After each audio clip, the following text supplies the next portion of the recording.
Hi everyone, this is Cindy Harrison and Tips from the Table.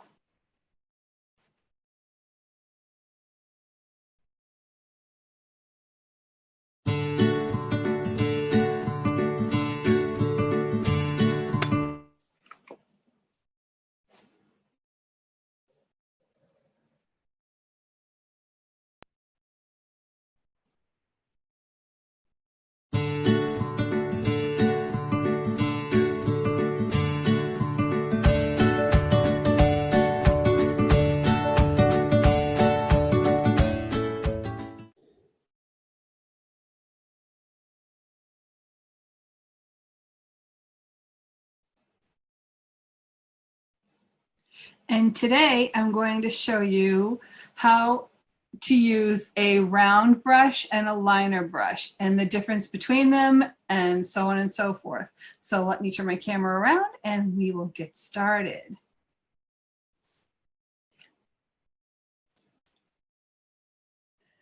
So I have here several different kinds of brushes.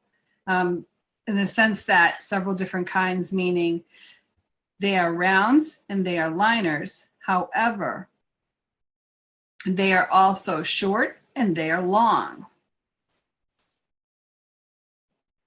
So that's why I say several different kinds. We have short liners and then we have a long liner. And these would be two kinds of rounds. Now mine are kind of used, so they're a little frayed.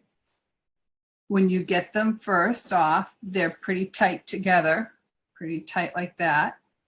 And then as you use them, they fray out. But I want to show you the difference, what you can do with them. I'll start by, first off, the one big difference between them is the number of hairs a round has versus a liner. And you can see the round has many more hairs than a liner does. A liner is worked best, and I'll move this over so you can see my paint puddle. A liner works best when you have a little bit of moisture into it. So you take away from the puddle with some water, dilute that down, and I load the whole thing up. Hold it at a 90-degree angle, and you can create a line. Can you see that? Let's see if I get more pigment. 90-degree angle and draw a line. You can do a 90-degree angle and draw a circle, a swirl. And you can also do your name.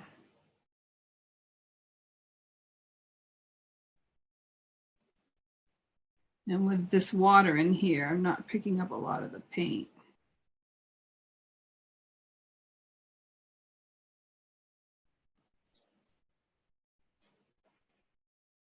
So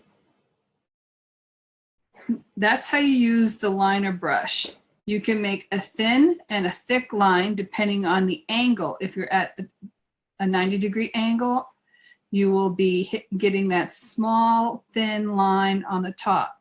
If you're at, see if I can pull that up. If you lower the angle of the brush, then you start getting a thicker line. See the difference? So we start with a thin line and you lower the angle and you get a thicker line.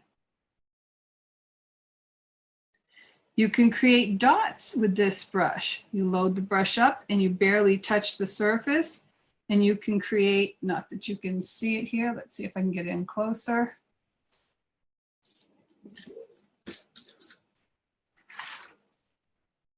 You can create dots. Go in at a 90-degree angle, let the paint run down to the bottom of your hairs and you get consistent dots that way.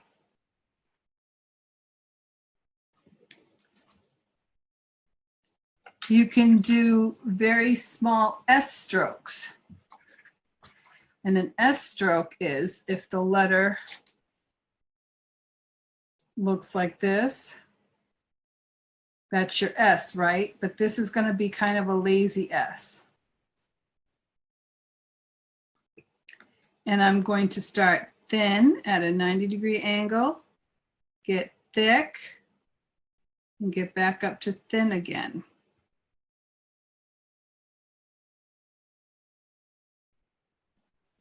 See how that works?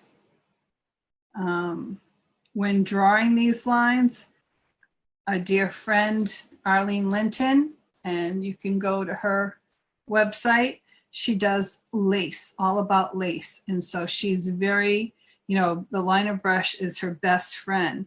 And she says when starting to do her line work, that you should gauge your hand. If your line is here, gauge your hand in the center and extend and pull.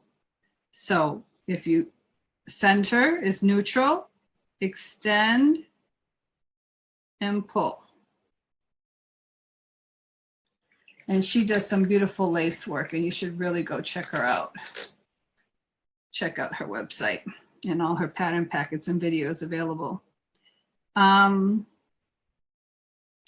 Let's move on to our round brush, and that will be a little thicker.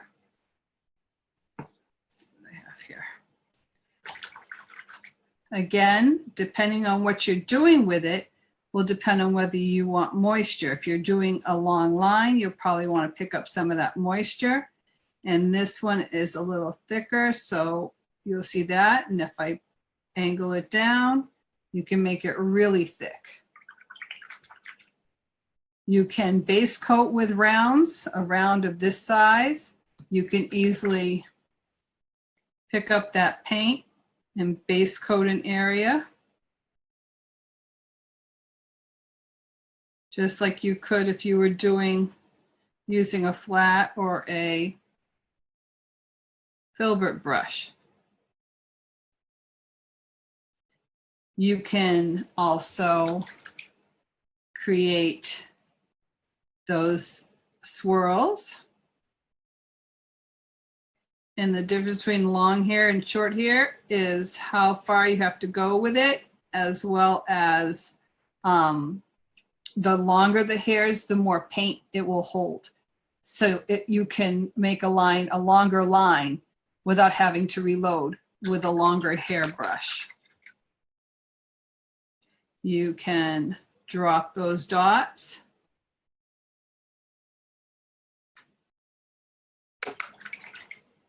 And you can do those S strokes.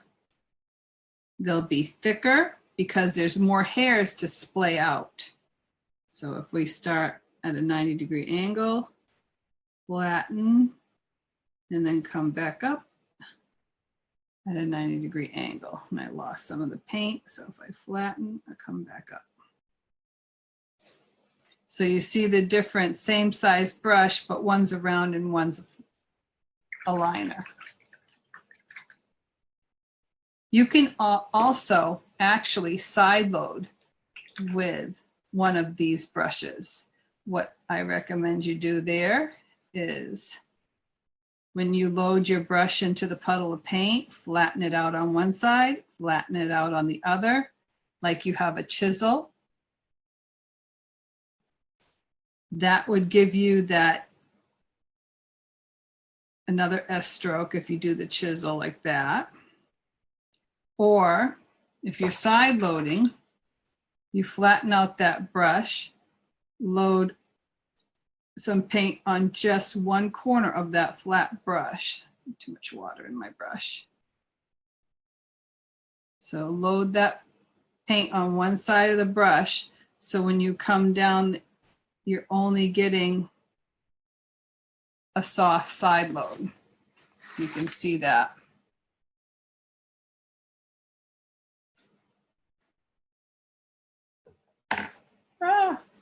Paint. Minor technical difficulties.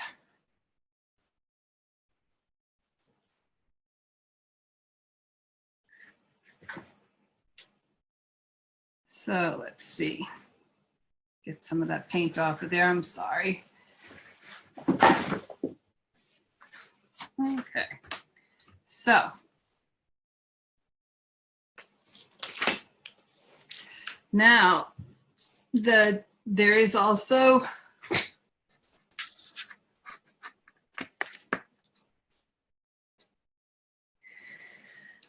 the ability to do borders with a liner brush. You can do a little scroll. Get some more paint here. You can do a little scroll work. Also, if you stay up 90-degree angle on your surface, you will have a better chance of being consistent on your width of your strokes. I use my pinky to help me balance. If I do it this, I use my pinky to help me balance to keep the consistent pressure on that surface.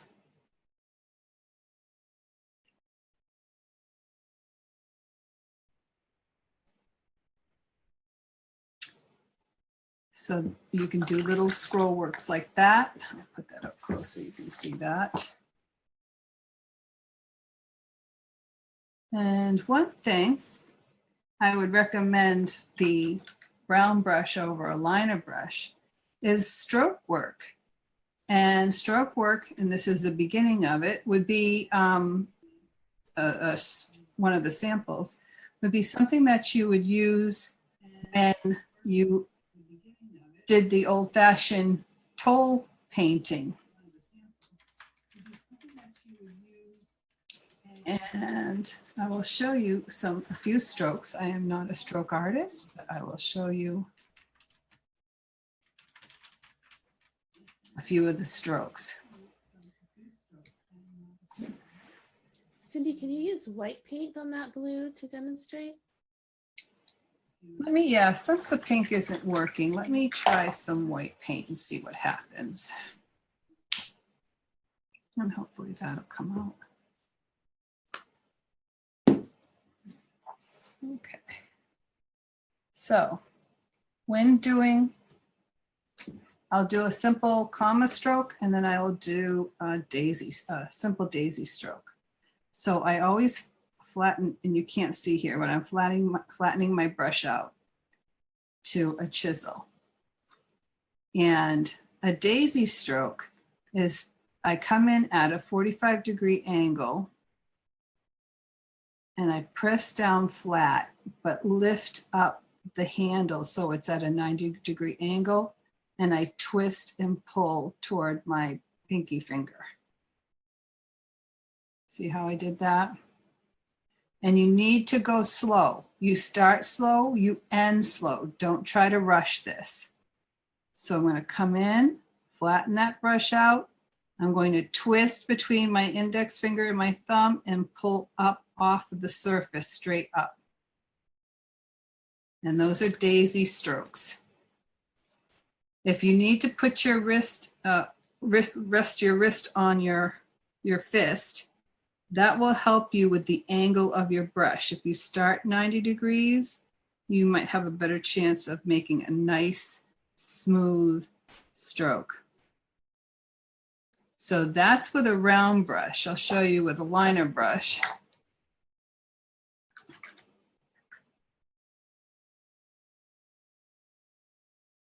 Being the difference is how fat it's going to get because it is the number of hairs. You can wiggle this out and make it quite fat. And then when you come down to the, let's see how it runs out of gas because there's not enough hairs to keep it, as they call it, a well on, it holds all that paint. So you can make shorter strokes with a liner because it won't hold as much paint as the round. But that's a daisy. Now let me show you a comma stroke.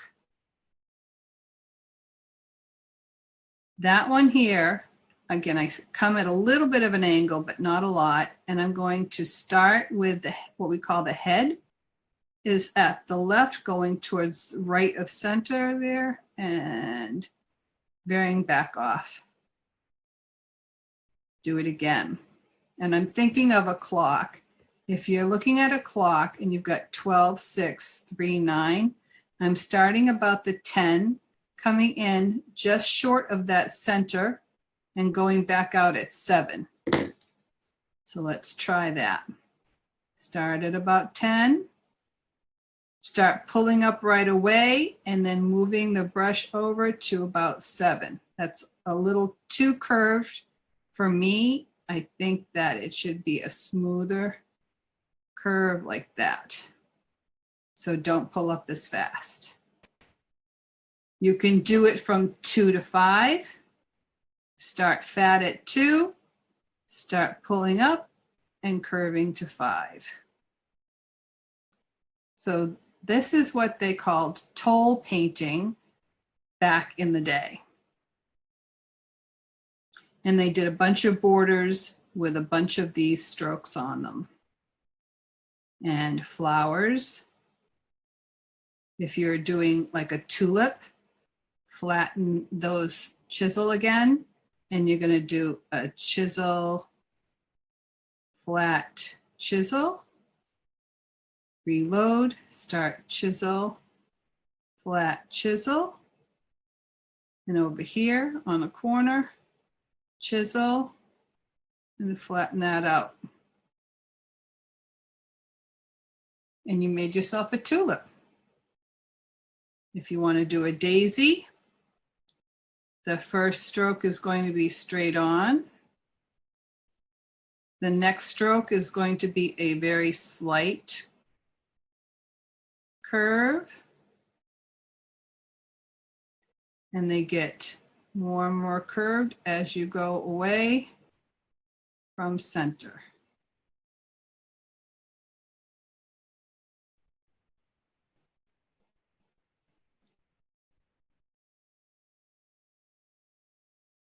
And you can always do these little short ones here.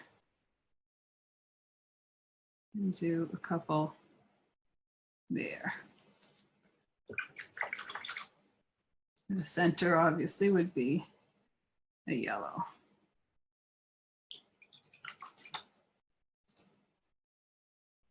Let's see, what else can we do with these brushes? You can multi-load them. You have your brush loaded with one color. I would tip like a fingernail. So as you see, there's like a fingernail. And then start with the darker color down and pull your stroke.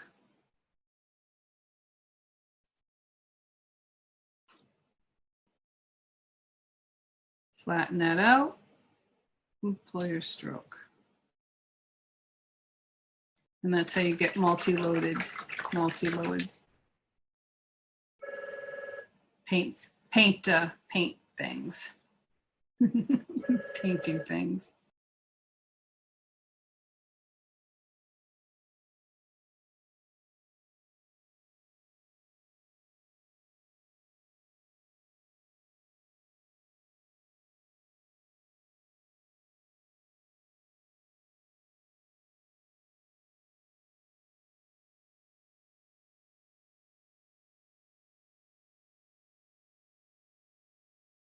All I would recommend you do is constantly practice, and practice makes perfect. So whatever brush you choose to use, depending on how thin, how thick you want the strokes, or these kind, daisy strokes, comma strokes, S strokes, swirlies, will tell you whether you want to go with a thick brush or a thin brush.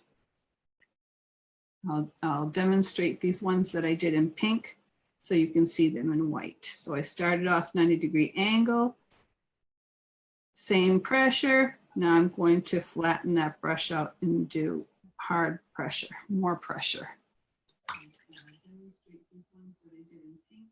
Everything looks great, Cindy. Thank you. So then let's see. I will do the swirls. Start again, 90-degree angle. Same pressure, same pressure, same pressure. Here is another tip I wanted to tell people too. They tend to anchor this to the ground, to the table, to the surface, whatever you're working on. They tend to anchor this down. When you anchor that part of your hand down, you can't go anywhere beyond this point. So you're not going to be able to make big circles or long lines if this part of your hand is anchored to your surface. You need to be up, and that's why I put my pinky down. And also too, don't paint like that or like this. Get into your comfort zone. Stay neutral.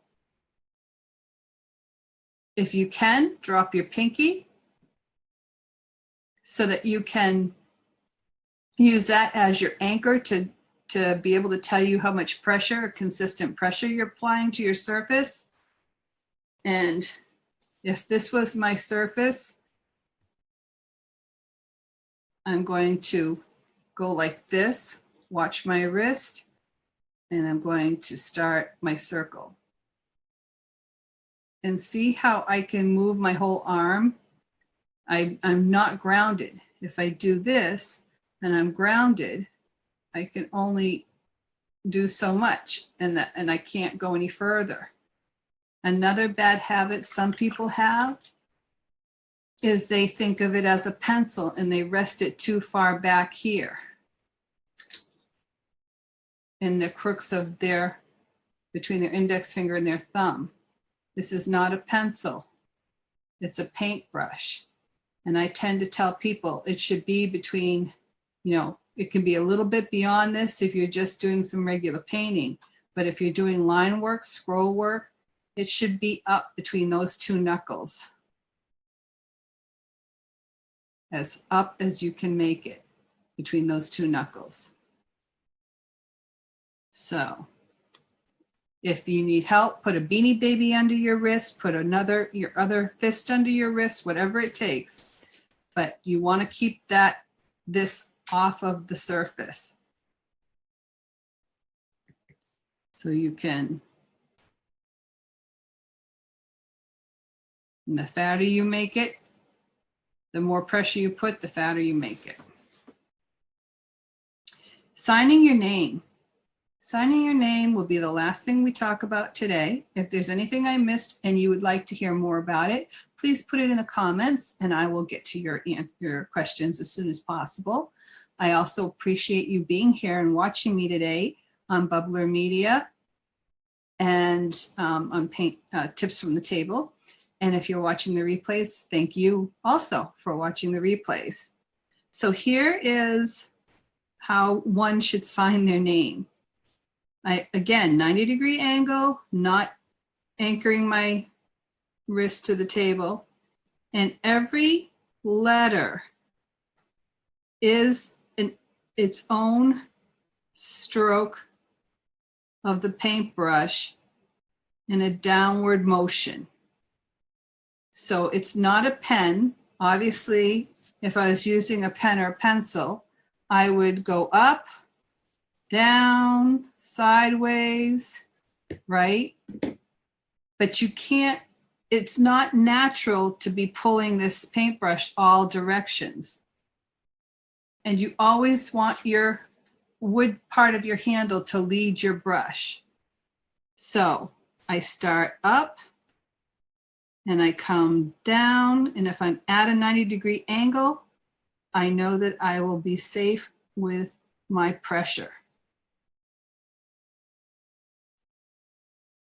Down, down, down, down and across. So see how that works? Hopefully I've left you with some helpful tips here. Next week, we're going to start on how to prepare surfaces. Oops, let's see.